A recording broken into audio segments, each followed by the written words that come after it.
Hey, what's going on everyone? It's me, it's Jinsula. I hope you're having a good day. Welcome to today's Pokemon GO video. And today we're doing another tier list. And today we're going to be covering the baby Pokemon in Pokemon GO. There's quite a few baby Pokemon that you can get, mainly through hatching eggs, and I think a couple of them are quite iconic. But mainly the criteria that I'm going to be following for this tier list is what the Pokemon evolve into. All of these baby Pokemon do evolve into other Pokemon, of course, because they are babies. And it's really going to come down to what they evolve into. There's some of these baby Pokemon that actually evolve into very good Pokemon, and there's a bunch of others that do not evolve into good Pokemon, and they're pretty much just there for the vanity's sake. And yeah, I'm really going to be counting that, but you know, some people will say that certain babies are cooler than others, and they would have a different tier list. If that ends up being you, then make sure you say so in the comment section down below, like what you would change about this tier list. But with that said, let's jump right into it. Starting off, we of course have one of the most iconic baby Pokemon, and this is of course the baby version of Pikachu, and I'm talking about Pichu. This one I'm going to put in the B tier, mainly because when it comes to Pikachu and Raichu, unfortunately neither of them are any good. Pichu itself does have some play within the little cup, but aside from that, I don't really think this Pokemon is that significant. But considering that it is the baby version of the mascot of Pokemon, yeah, I'm gonna put it in the B tier. It's probably more deserving of the C tier when it comes to gameplay, but for the sake of this tier list, I'm gonna put it in the B tier. Now next up we got Igglybuff, and this is of course the baby version of Jigglypuff. And of course, Jigglypuff and Wigglytuff are really only good for the Great League and possibly the Little Cup. And yeah, because of that, this is going to be a D tier. Or actually, I'm going to put in the C tier because Wigglytuff is still a pretty good Pokemon for the Great League.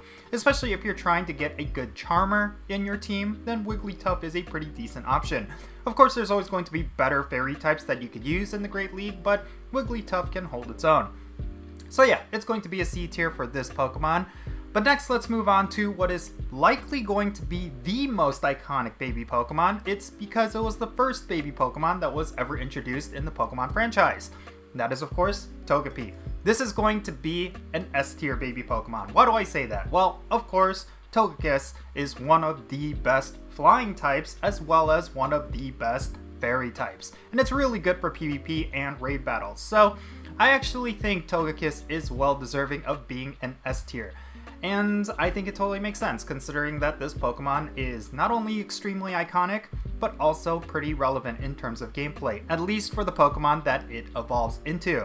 Next up, we got Tyrogue, which actually evolves into one of 3 Pokemon depending on its stat. It could become either Hitmonlee, Hitmontop, or Hitmonchan. And this Pokemon is going to be a D tier. Unfortunately, none of those Pokemon that I mentioned are any good. And of course, with this Pokemon in particular, it's quite common, so I don't really think a lot of people are clamoring for this one particular baby Pokemon. But next up, we got Electid. This is going to be an A tier, mainly because it evolves into Electabuzz, which does evolve into Electivire, and Electid by itself is also pretty cool. So I'm going to consider this an A tier. It does evolve into a pretty good Pokemon. It's not going to be a top tier Pokemon, but it is still a really good electric type. So yeah, it's going to be an A tier Pokemon, at least in my opinion. Next up, we got Marill. This one's going to be I'm going to put in the C tier. Of course, Azurill is one of the best Pokemon for the Great League. It's extremely versatile, extremely tanky, and it has a really great moveset. But unfortunately, if you hatch yourself an Azurill, you're not going to get yourself a good PvP IV Azurill. And the reason for that is because of the IV floors of hatching a Pokemon. You will want to get one that's close to 0 attack, 15 defense, and 15 health. And unfortunately, with Azurill, the lowest attack you can get is 10, which is of course the IV floor when you hatch a Pokemon. Of course, there is the case where you could trade an Azurill for PvP IVs, but that's just too much of a hassle. I really do think there's not much going for Azurill aside from evolving into Azurill. But yeah, next up we got Wynaut. Unfortunately, this is going to be a trash tier Pokemon, even though it's my top 3 favorite baby Pokemon. Like, personally, I would rank this a lot higher just based on how much I like it. But for me, Wynaut is going to be a trash tier Pokemon. Wobbuffet unfortunately has absolutely zero gameplay significance, and because of that, Wynaut is kind of a useless baby Pokemon. It doesn't evolve into anything good. And then joining it in the trash tier is of course going to be Chingling. It's the baby version of Chimecho, which, if any of you know, that's basically a Pokemon that exists to get extra Stardust. And if you're evolving into Chimecho, you're not getting that bonus Stardust, so there really is no reason for you to get a Chingling. It's basically going to be a Pokedex entry. There's really no significance to this Pokemon. And the same can kind of be said for Bonsly. I kind of want to put this in the D tier for a lot of the same reasons as Tyrogue. Like, there can be some cases made for Sudowoodo, but for Bonsly itself, yeah, it's not really that much of a significant Pokemon. Now next up, we got Riolu. Now, it's going to be pretty obvious where this Pokemon is going to fall. This is going to be an S+ tier baby Pokemon. The reason for that is of course because of Lucario, its evolved form. That is a very strong fighting type, and it's one of the top raiders and gym attackers in the game. Yeah, it's a phenomenal Pokemon. It's got the rare type combination of fighting and steel, and in order to get it, you need to hatch Riolu. So Riolu is easily going to be an S+ tier baby Pokemon, especially compared to the other Pokemon that we are going to be talking about and what we have already talked about. Seriously, hatching a Riolu is quite exciting, and if you get a shiny form, congratulations. That's probably one of the most sought after baby Pokemon in the game. And yeah, it's definitely going to be an S+ tier. There's really no question about it. Next up, we got Mantyke, and this one's going to be in the C tier, mainly for the same reasons as Azurill.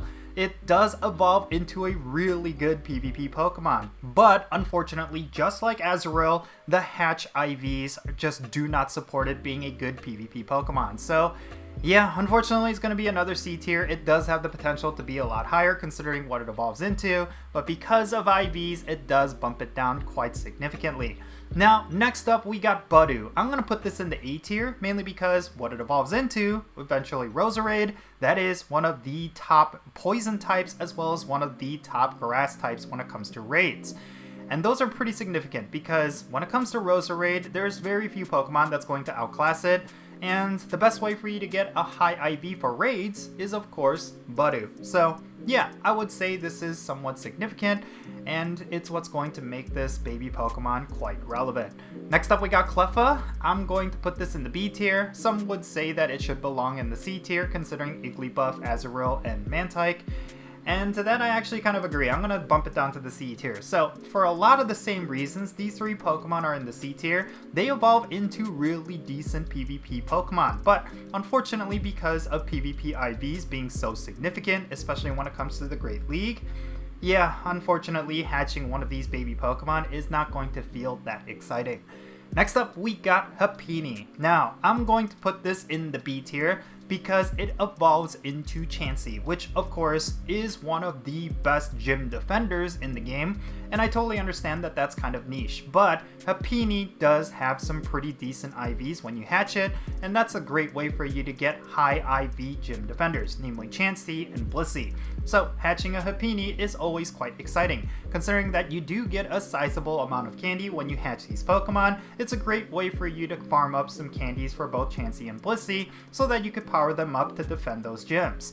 Alright, next up we got Magby. Now, this is kind of in line with Electid in that it evolves into a pretty decent Pokemon. Unfortunately, that Pokemon is Magmortar, and that Pokemon is not that good in terms of raids. Maybe in PvP in some specialty cups, but you're going to find it really hard to make a case that Magmar or Magmortar are going to be somewhat useful.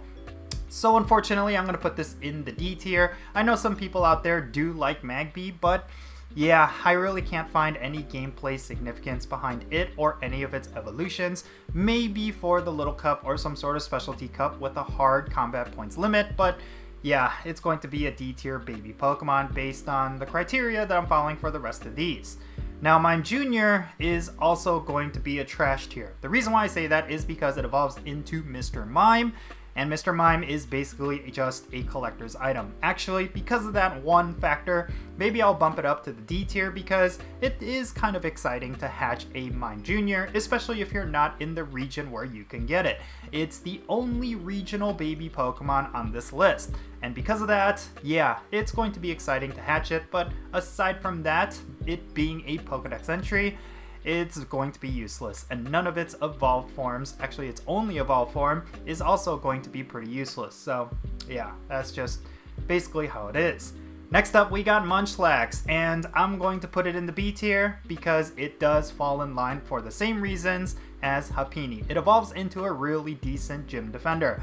And of course, the evolved form is Snorlax, which is a very popular Pokemon, and it's also a Pokemon where it's really difficult to get candies for maxing out your best ones. But one of the best ways you can get a lot of that candy is by hatching a bunch of Munchlax. So yeah, it's quite exciting to get yourself a Munchlax, and if you ever end up with a shiny one, that's actually going to be quite rare, and you should definitely hold on to it. I myself was lucky enough to hatch a shiny Munchlax, and it's definitely one of the rarest Pokemon in my collection.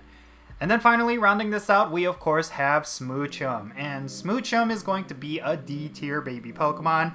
Jinx is unfortunately not that significant anymore, especially because there has been so many good ice types that have been released since then. And yeah, it's basically a victim of power creep. Like, Jinx was at one point quite competitive when it comes to ice type raid attackers, but since then we've had Glaceon, we've had Mamoswine, and because of that, Jinx is quite useless. So unfortunately, Smoochum is quite low on this list, and rightfully so, considering that it doesn't evolve into a good Pokemon, even though at one point it was a good Pokemon. But there you have it. This is my tier list for all of the baby Pokemon in Pokemon Go. I think this makes total sense. I mean, at the very top, you're definitely going to have Riolu, considering what it evolves into. Some people might make the argument that Togekiss should also be an S+ tier, but I think because it's a lot more common compared to Riolu, I'm going to bump it down just a little bit. But aside from that, yeah, I think in terms of gameplay significance of the evolved forms of these baby Pokemon, this makes total sense. But in any case, that's going to be it for this tier list video. Let me know your thoughts regarding this tier list down below. Do you have any disagreements with my tier list? I would like to know what it is and what your reasoning is behind it, and let's have a great discussion. And as always, if you ended up enjoying my video, make sure you hit that like button and subscribe if it's your first time here. And don't forget that little bell so you can stay up to date on whenever I upload videos. Now I want to give a quick shout out to every single patron on my Patreon. You make this channel content possible. If you want to support the Jinsula channel, the absolute best way to do so is by becoming a paid patron on my Patreon. If you do so, you get a permanent spot on my in-game Pokemon Go friends list. So if you want to interact with me in some way within Pokemon Go, like with remote raids or the friendship system, then do consider going over to my Patreon and becoming a member. And if you want to support my channel in a very different way, you can do so by following me on social media. My handle is @Jinsula, and I'm on the platforms that you see on screen. Make sure you go over there and give me a follow. Alright, and that's going to be it for this video. I am Jinsula. Be safe, have fun, love yourself, and I'll catch you all later.